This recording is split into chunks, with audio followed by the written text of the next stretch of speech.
The air in the small suburban neighborhood had always been thick with silence, the kind that made the nights feel deeper, the shadows stretch longer. Among its quiet residents was Evelyn Hart, a woman who had long abandoned the notion of love.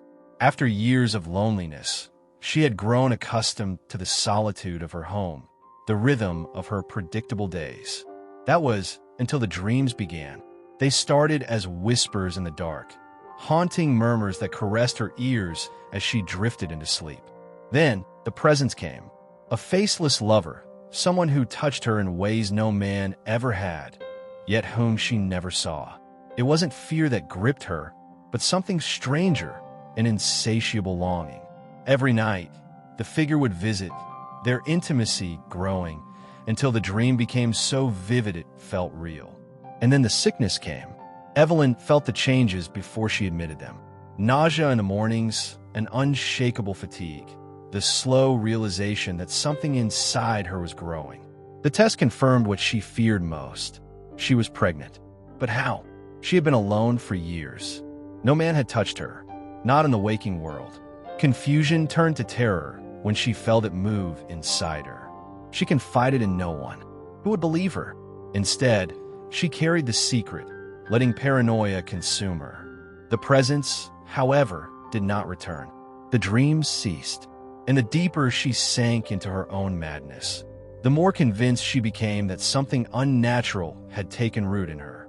Then she met him, Dorian Graves, the man next door. He had lived beside her for years, polite but distant, married, with a wife who barely spoke and eyes that looked perpetually haunted. One evening, as Evelyn sat on her porch, Dorian approached, his gaze lingering on her stomach. "Strange," he murmured. "I had the strangest feeling.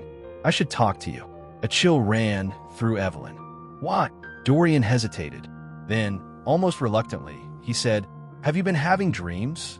The words crashed into her like a wave. He knew. Somehow he knew. A deep dread took root in her as she stared at him, the pieces falling into place. Dorian was the presence. "I don't understand," she whispered. "Ow!" Dorian's expression darkened.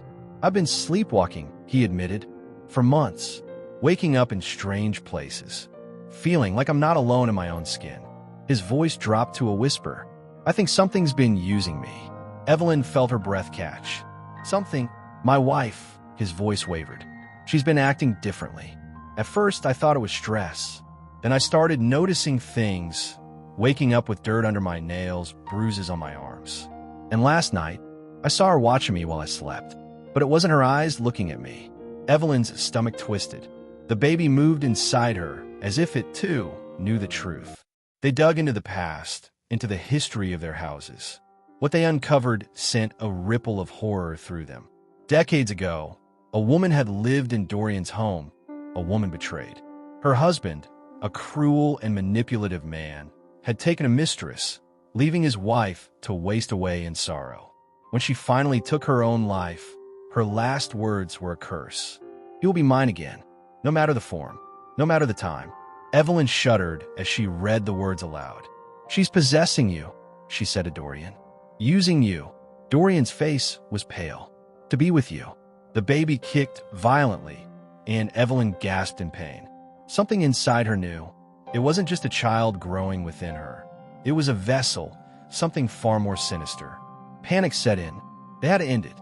But how do you stop something that has already taken root inside you? That night, the dreams returned. Evelyn felt herself being drawn into the abyss, a spectral presence looming over her. She saw Dorian, but it wasn't him. His body moved, but his eyes were voids, empty and endless.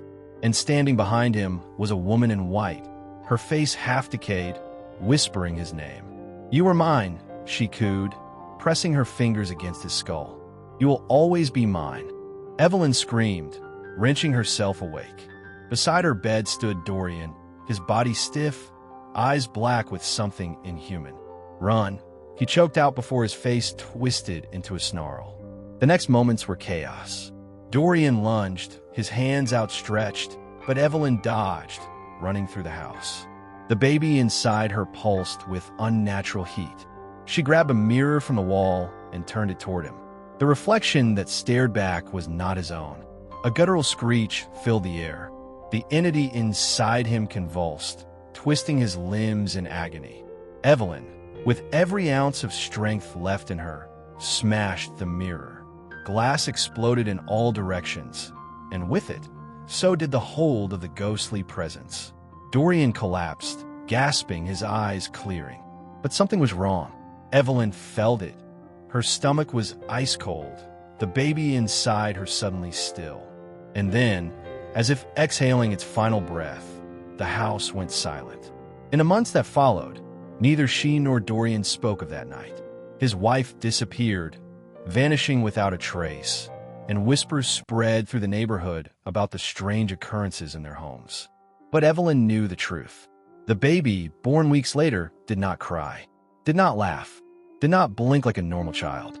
And sometimes, in the dead of night, she would wake to find it staring at her, smiling. And in the reflection of its eyes, she saw her.